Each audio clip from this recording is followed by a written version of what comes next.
कैसे हैं। आज कंस्ट्रक्शन हम लोग देखेंगे और बहुत आसान है, इसको थोड़ा ध्यान से देखना है। आइए चलते हैं। गौतम बुद्ध क्या बोले, हजारों शब्दों से अच्छा वह शब्द है जो शांति लाता है। प्यारे बच्चों, हम बहुत सारा बोले और किसी को दुखी कर दे, परेशान कर दे, उससे अच्छा एक थोड़ा ही शब्द बोले जो किसी को शांति लाए। अब एक कंस्ट्रक्शन है, to divide a line segment in a given ratio. मान लीजिए कोई भी लाइन हो, सपोज कि यही लाइन है, लाइन ए बी, और A B is equal to 8 centimetre दिया हुआ है और इसको बता रहा है कि 2:3 में डिवाइड करना है। कितना? 2:3 में डिवाइड करना है, ये क्वेश्चन है। तो इसको हम कैसे लगाएंगे? आपने एक स्केल के सहारे एक लाइन यहाँ से यहाँ तक खींच दीजिए, कोई भी किसी भी एंगल पे, जहाँ थोड़ा दूर ही खींच सकते हैं, पास ही खींच सकते हैं। ये खींचना तो प्यारे बच्चों बहुत आसान है, बस इतना कर लिए, फर्स्ट स्टेप। दूसरा देखिए, 2:3 में इसको डिवाइड करना है। तो 2:3 का मतलब हुआ 2 और 3 5, तो 5 पार्ट अब इक्वल डिस्टेंस का कंपास के सहारे आप कट कर लीजिए 5 पार्ट में। मान लीजिए आपने 1 पार्ट और 2 पार्ट, 3 पार्ट, 4 पार्ट, 5 पार्ट, यहाँ तक भी आसान है करना, कोई दिक्कत नहीं है। ओके, अब इस पॉइंट से यहाँ तक इसको मिला दीजिए, क्योंकि ये पॉइंट मालूम है, ये पॉइंट लास्ट मालूम है हमें, आपने मिला दिया, ये भी आसानी से कर लिए। अब क्या करना है, 2:3 में तो 1 2 के बाद आपने जितना एंगल यहाँ है उतना ही एंगल बनाते हुए आपने उतना एंगल के बराबर एंगल इक्वल काट के हमने इसको ऐसे मिला दिया। तो अब क्या हुआ, अब आपका ये पॉइंट मान लीजिए M आया, तो यही M पॉइंट AB लाइन को 2:3 में बांट देगा। आप पूछोगे कैसे? अब देखिए, ये एंगल इक्वल इसका है, इसका मतलब करस्पॉन्डिंग एंगल इक्वल है। ये दो लाइन है, दो लाइन को अगर कोई ट्रांसवर्सल काटे और करस्पॉन्डिंग एंगल्स इक्वल हो तो दोनों लाइन क्या होते हैं? पैरेलल होते हैं। दैट मीन्स ये एंगल इक्वल है, इसका मतलब ये लाइन और ये लाइन इक्वल है। इसका नाम दे दिए सपोज LN, तो MN पैरेलल टू BN, क्योंकि इतना एंगल के बराबर यहाँ से हम काटे हैं तो दोनों पैरेलल हो जाएगा। अच्छा, जब किसी ट्राइंगल में प्यारे बच्चों किसी लाइन के पैरेलल कोई लाइन काटते हैं तो जिस रेशियो में इधर काटेगा उसी रेशियो में इधर काटेगा, थ्योरम हम ऑलरेडी पढ़ चुके हैं। तो अब इस ट्राइंगल में, ट्राइंगल ABL में अगर इस साइड को देखिए 1 2 3 2:3 में ये लाइन काट रहा है, तो ये और ये पैरेलल है क्योंकि करस्पॉन्डिंग एंगल इक्वल है, तो इधर भी तो 2:3 रेशियो में बांटेगा। इस थ्योरम से कि अगर इसके पैरेलल ये हो और इधर 2:3 रेशियो में बांट रहा है तो इधर भी 2:3, और इधर हम देख रहे हैं कि 2 पार्ट इधर है, 3 पार्ट इधर, तो 2:3 में तो इसको बांट दिया, इसका मतलब इधर भी 2:3 में बांटेगा। यही है इसका, ऐसे ही बनाएंगे। क्या करेंगे हम, कोई लाइन ले लिया और 2:3 बोल रहा है तो इस दोनों को ऐड किए, 5 पार्ट में इसको बांट दिए, लास्ट पार्ट को यहाँ से मिला दिए। First step.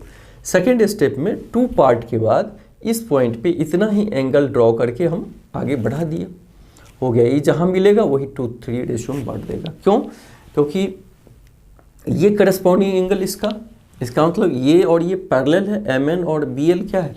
पैरेलल है, और जब पैरेलल है तो इसका मतलब इस ट्राइंगल ABL में ये साइड ऑलरेडी 2:3 में बटा है, 1 2 3 रेशियो में, इसका मतलब इधर भी 2:3 रेशियो में बटेगा। इस तरह प्यारे बच्चों हम एक गिवन कोई लाइन सेगमेंट है उसको गिवन रेशियो में हम बांट सकते हैं।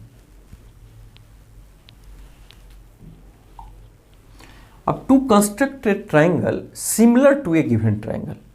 अब मान लीजिए कोई ट्राइंगल दिया हो और इसी के सिमिलर आपको बनाना, हो सकता है ये छोटा हो सकता है इससे बड़ा हो, क्योंकि सिमिलर ट्राइंगल में शेप इक्वल और साइज अलग अलग हो सकता है। हाँ, रेशियो सेम हो, ये मान लीजिए 2 मीटर है, सपोज कीजिए ये 2 2 2 है, तो ये 4 4 4 हम ले सकते हैं। सिमिलर ये दूना है तो ये भी दूना, ये भी दूना, मतलब करस्पॉन्डिंग साइड का रेशियो इक्वल होना चाहिए सिमिलर में, और एंगल इक्वल होना चाहिए। तो मान लीजिए इससे हम छोटा भी बना सकते हैं और इससे बड़ा। सपोज कीजिए कि ये साइड दिया हुआ, सपोज कि 8 दिया है और कह रहा है आपसे कि 1/2 रेशियो, मैंने दूसरे का कितना साइड हो 1/2 हो, मैंने 4 हो, मैंने एक फिक्स रेशियो में उसको काटेगा, एक स्केल उसको बोलते हैं। या इससे बड़ा कह देगा 3:4 में, मैंने इस ट्राइंगल के बराबर दूसरा सिमिलर दूसरा ट्राइंगल बनाना है जिसमें इसके साइड का सपोज कीजिए 7/4 हो, तो ये 8 × 7/4 मतलब 14 उसका साइड हो जाएगा 14 मीटर। तो इससे बड़ा भी ले सकते हैं, इससे छोटा भी हम बना सकते हैं। तो चलिए केस टू केस उसको हम स्टडी करेंगे। Construct a triangle similar to a given triangle ABC। आपने ABC एक ट्राइंगल है, इसी के सिमिलर एक और ट्राइंगल बनाना है with its sides equal to 3/4 of the corresponding sides of the given triangle ABC। माने इस साइड का 3/4 हो, नया ट्राइंगल जो हो उस इसके सभी साइड का 3/4 हो, वही हमें बनाना है, स्केल फैक्टर 3/4। ठीक है, तो हम क्या करेंगे, एक लाइन ऐसे ले लिए, मान लीजिए BM, और नीचे जितना है 4 है तो 4 पार्ट में इसको हम बांटेंगे। तो सपोज कीजिए आपने 1 2 3 4 पार्ट यहाँ तक आया, इसका नाम O रखिए, और इसको हम इससे हम मिला दें, यहाँ तक कोई टेंशन नहीं। ठीक है, अब 3:4 है तो 4 में 3 को माइनस कीजिए, कितना हुआ 1 हुआ। अब 3 पार्ट इधर लीजिए यहाँ तक और 1 पार्ट अलग कर दीजिए, इधर 3 पार्ट इधर 1 पार्ट, और यहाँ जितना एंगल है उतना ही एंगल इधर बनाते हुए इसके खींच देंगे लाइन। मान लीजिए इसका नाम हमने R और T रखा। अब बताइए ये एंगल और ये एंगल अगर इक्वल है, करस्पॉन्डिंग एंगल्स इक्वल है, तो लाइन दोनों पैरेलल होंगे, माने RT parallel to OC, RT parallel to OC। ठीक है, यहाँ तक कोई दिक्कत नहीं। अब हमें एक पॉइंट यहाँ मिला और यहाँ जितना एंगल है उतना ही एंगल यहाँ बनाते हुए हम यहाँ खींच देंगे। सपोज कीजिए यहाँ X पॉइंट पे काट दिया और इस पॉइंट का नाम T है, इस पॉइंट का नाम T है। अब जो रिक्वायर्ड ट्राइंगल, ये देखिए BXT ट्राइंगल हुआ, ट्राइंगल BXT यही ट्राइंगल हो गया कि इसका ABC का वो सिमिलर भी होगा और 3/4 भी होगा। कैसे होगा मैं बताता हूँ। ये देखिए ये 3 है और ये 1 है, इसका मतलब ये भी 3 और ये भी 1, ये भी 3। क्यों? क्योंकि इस ट्राइंगल में ये 3:1 में बांटा और ये पैरेलल है, तो पैरेलल लाइन दूसरे साइड को भी ट्राइंगल BCO में देखिए, अगर BO को 3:1 में बांट रहा है, और ये 1 लिए थे, ये 3:1 में, ये भी 3:1, ये तो क्लियर हो गया। और इतना ही एंगल बनाते हुए इसके ये इसका पैरेलल हुआ तो ये भी 3:1 हो जाएगा, ये भी क्लियर हो गया। अच्छा, अब 3:1 होने से क्या हुआ, ये 3 और 1 ये 4 है और ये 3 है, तो 4 को अगर 3/4 से, देखिए ये 3/4 से मल्टीप्लाई करेंगे, 4 कैंसिल 3 हो जाएगा। ये यहाँ पूरा 4 है, साइड 4 है, और उसको 3/4 से मल्टीप्लाई करें, क्योंकि बड़े ट्राइंगल का छोटा ट्राइंगल का साइड 3/4 होना चाहिए। तो 4 कैंसिल 3, देखिए ये 3 हो गया, ये भी 3, ये भी 1, ये भी 4, और उसको 3/4 से मल्टीप्लाई करें तो ये छोटे, ये जो ट्राइंगल होगा, ये ट्राइंगल, ये हमारा यही आंसर होगा, ये ट्राइंगल बनेगा। तो हम देख रहे हैं कि ट्राइंगल का जो नया ट्राइंगल है उसका जो साइड है पुरानी ट्राइंगल का 3/4 है, तो ये संतुष्ट कर दिया। दूसरा सिमिलर भी होना चाहिए, तो सिमिलर हो रहा है, ये एंगल माने इस पूरे ABC ट्राइंगल में और BXT ट्राइंगल में, माने इस बड़े में छोटे में, ये कॉमन हो गया, ये इसका इक्वल हो गया, तो रिमेनिंग एंगल रिमेनिंग का इक्वल हो जाएगा। या ये पैरेलल है ही भाई, करस्पॉन्डिंग एंगल इक्वल है तो ये पैरेलल है तो ये भी करस्पॉन्डिंग एंगल से इसका इक्वल होगा। तो इसका मतलब दोनों सिमिलर भी है, मतलब साइड अगर एंगल इक्वल है दो ट्राइंगल का तो दोनों सिमिलर है, सिमिलर भी बन गया। और दूसरा ये 4 है, इसका साइड 3 हो गया, मतलब 4 का 3/4 3, 4 का 3/4 3, तो सिमिलर भी हो गया। और किसी ट्राइंगल का अगर तीनों एंगल अगर मतलब दो ट्राइंगल का तीनों एंगल अगर इक्वल हो तो इसका मतलब सारी साइड सेम रेशियो में होंगी। तो जब ये साइड 3 यानी इस पुराने का 3/4 है, ये साइड पुराने का 3 है, तो ऑटोमेटिक ये साइड इसका 3/4 हो जाएगा, क्योंकि दोनों जब सिमिलर है और दो साइड का रेशियो इक्वल है तो तीसरा तो होगा ही, तीसरा भी 3/4 हो जाएगा। इस तरह रिक्वायर्ड ट्राइंगल हम बना दिए। कैसे बनाए फिर से समझिए, ABC एक ट्राइंगल था और इसके साइड का 3/4 एक नया ट्राइंगल बनाना था और सिमिलर भी हो। तो हमने क्या किया, एक लाइन खींचा और ये 4 यहाँ नीचे जो है 3/4 का, तो 4 पार्ट में इसको बांट दिया, इसको यहाँ से मिला दिया। अब 4 में से 3 को माइनस किया, मतलब 3 पार्ट इधर 1 पार्ट इधर बांटने के लिए इतना ही एंगल लेके इसको आगे बढ़ा दिए। अब ये 3 और 1 में बटा। अब ने क्या किया, इसी जितना ये एंगल था इसी पॉइंट पे एंगल बनाते हैं, इधर बटाए, करस्पॉन्डिंग एंगल्स इक्वल है, तो इसका मतलब इधर का साइड और इधर का साइड इक्वल रेशियो में बटेगा, क्योंकि ये और ये पैरेलल हो गया। तो ये भी 3:1 में बट गया। तो 3:1 में बटने का मतलब ये 3 तो पूरा 4, 3/4, ये 3 तो पूरा 4, तो 4 का 3/4 मैंने नए का 3/4 साइड होना चाहिए, तो 3। अब देखिए नए का 3, ये भी नए का 3, और दोनों ट्राइंगल में भी ये एंगल कॉमन है, ये करस्पॉन्डिंग एंगल, ये करस्पॉन्डिंग एंगल, तो तीनों एंगल भी इक्वल हो गया और साइड भी उसका 3/4 हो गया। तो इसका मतलब सेटिस्फाई कर रहा है। तो ठीक है, तो चलिए प्यारे बच्चों आगे देखते हैं। तो construct the tangents to a circle from a point outside it. Suppose कीजिए ये आपका सर्किल है, सेंटर O है, और इस पॉइंट से इस पे टेंजेंट खींचना हो। तो टेंजेंट ये नहीं कि अब कहीं मिला देंगे, मान लीजिए ऐसे हम मिला दिए तो बीच से काटते हुए चला गया, तो कैसे किस एंगल पे लिए कैसे पता चलेगा। तो इसके लिए एक कंस्ट्रक्शन है, फिर से समझिए, एक सर्किल है और किसी गिवन पॉइंट से हमें 2 टेंजेंट इस पे डालना है। कैसे हम इसको करें, तो इसका रूल क्या है। फर्स्ट रूल है कि दोनों सेंटर को आप मिला लीजिए, इसमें तो कोई दिक्कत नहीं, आराम से मिला दिए, फर्स्ट स्टेप। सेकेंड स्टेप, इस लाइन को सपोज कीजिए O है और P है, तो OP लाइन को बाइसेक्ट कर दिए हम। क्या किए, बाइसेक्ट कैसे करते हैं, कंपास से ऐसे और ऐसे, फिर नीचे ऐसे करके जहाँ जहाँ कटेगा मिला दिए। सपोज कीजिए इस पॉइंट इसको बाइसेक्ट यहाँ किया, इसका नाम M रख दीजिए। सेकेंड स्टेप में ये किए हम।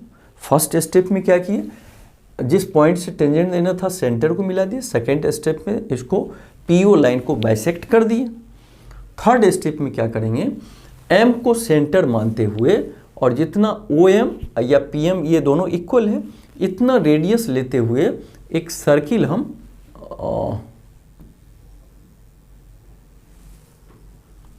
भाई जितना ये है MO उतना PM, इतना रेडियस लेते हुए ऐसे ऐसे हम एक सर्किल खींच देंगे।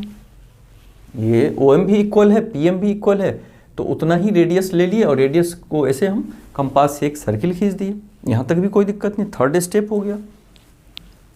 फोर्थ स्टेप में अब देखिए, इस पॉइंट को आप मान लीजिए नाम दे दिए R और इस पॉइंट को T। तो P से R को मिला दीजिए और P से T को मिला दीजिए। ठीक है, पता नहीं वो टेंजेंट है या नहीं, अभी पता नहीं, आगे देखते हैं। और R से O को मिला दिए, O से T को मिला दिए। अब आप लोग सोच के बताइए एंगल कितना बनेगा, माने एंगल PRO कितना होगा। सोचिए जरा, सोचिए। ये एंगल 90 डिग्री होगा। क्यों 90 डिग्री होगा, मान लीजिए हम लोग एक थ्योरम में क्या पढ़े थे कि किसी आर्क के द्वारा सेंटर पे जितना एंगल बनता है और रेस्ट पार्ट पे जितना एंगल बनता है उससे ये दूना बनता है, या इसका ये सेंटर पे जितना बनता है उसका ये आधा होता है। ठीक है, अगर मान लीजिए सेंटर पे अगर ये डायमीटर हो तो ये रेस्ट पार्ट पे कितना एंगल बनाएगा, ये 180 बनाएगा सेंटर पे, तो यहाँ 90 बनाएगा। यही केस यहाँ भी हो रहा है कि ये डायमीटर हो गया, ये बड़े वाले सर्किल का, इस पीले सर्किल का यहाँ से यहाँ तक डायमीटर, क्योंकि ये और ये इक्वल है तो ये डायमीटर हो गया। तो इस सेंटर पे 180 बनाएगा तो इस पार्ट पे वो 90 बना देगा। छोटे वाले ट्रायंगल भी भूल जाइए, बड़े वाले ट्रायंगल में सेंटर पे 180 बनाएगा तो रेस्ट पार्ट पे 90 बनाएगा। तो इसका मतलब पी आर और ओ आर मिल के यह 90 बना रहा है। अच्छा, हम ये भी जानते हैं कि यदि किसी सर्किल पे टेंजेंट जो होता है रेडियस उस पे परपेंडिकुलर होता है, थ्योरम हम लोग पढ़े हैं कि कोई सर्किल हो और ये अगर टेंजेंट होता है तो रेडियस परपेंडिकुलर होता है, ये थ्योरम प्रूव कर चुके हैं। तो अगर ये 90 डिग्री बना रहा है इसका मतलब पी आर क्या है, टेंजेंट है, तब तो ओ आर क्या है, इस छोटे वाले सर्किल का रेडियस है ओ आर, तो इस पे टेंजेंट है तब तो ये इस पे 90 डिग्री का एंगल बना रहा है। 90 बना रहा है दैट मीन्स टेंजेंट है, नहीं बनाता टेंजेंट नहीं होता। यहाँ 90 बना रहा है, टेंजेंट है तब 90 बनाएगा, या 90 बनाएगा तो टेंजेंट है ये। तो इसका मतलब इसी तरह आप इधर भी आएंगे तो ये भी 90 डिग्री बनाएगा, तो इसका मतलब, और ये भी रेडियस है छोटे वाले सर्किल का, तो छोटे वाले सर्किल का रेडियस पे कोई लाइन बाहर से आया और 90 डिग्री बना रहा है, इसका मतलब टेंजेंट है। तो therefore P R and P T tangent, P R and P T क्या है, टेंजेंट है। तो क्या क्या स्टेप हम लोगों ने लिया, फिर से समझिए। क्या किया हमने, दोनों मतलब ये सर्किल था, इसी पे इस पी पॉइंट से हमें टेंजेंट लेना था, तो हमने पी को ओ से मिला दिया फर्स्ट स्टेप। सेकेंड स्टेप में पी ओ को हम बाइसेक्ट कर दिए, तो ये भी हो गया, दो बराबर भागों में बांट दिया। फिर एम को सेंटर मानते हुए एम ओ रेडियस लेते हुए ऐसे हमने घुमा दिया, यहाँ तक भी कोई दिक्कत नहीं। फिर पी जहाँ मान लीजिए यहाँ छोटे वाले को आर पे और टी पे कट किया, ये सर्किल कट किया 2 पॉइंट पे, तो पी को आर से मिला दिए, पी को टी से मिला दिए, ओ को टी से मिला दिए, ओ को आर से मिला दिए, यहाँ तक भी कोई दिक्कत नहीं। अब ये एंगल जो बनाएगा, यहाँ चूंकि सेंटर पे 180 है तो इसका हाफ बनाएगा रेस्ट ऑफ द पार्ट पे, तो ये 90 बनाया, इधर भी 90 है, तो 90 कौन बनाएगा, टेंजेंट बनाएगा। तो इसका मतलब P R and P T tangent है। तो एग्जाम में इसको स्टेप वाइज ऐसे लिखना होगा कि ये हम स्टेप लिए हैं। तो थैंक यू प्यारे बच्चों, मिल के बहुत अच्छा लगा। फिर हम न्यू चैप्टर में इस पर और कुछ क्वेश्चन होगा तो खुद भी प्रैक्टिस करना है। ठीक है, थैंक यू।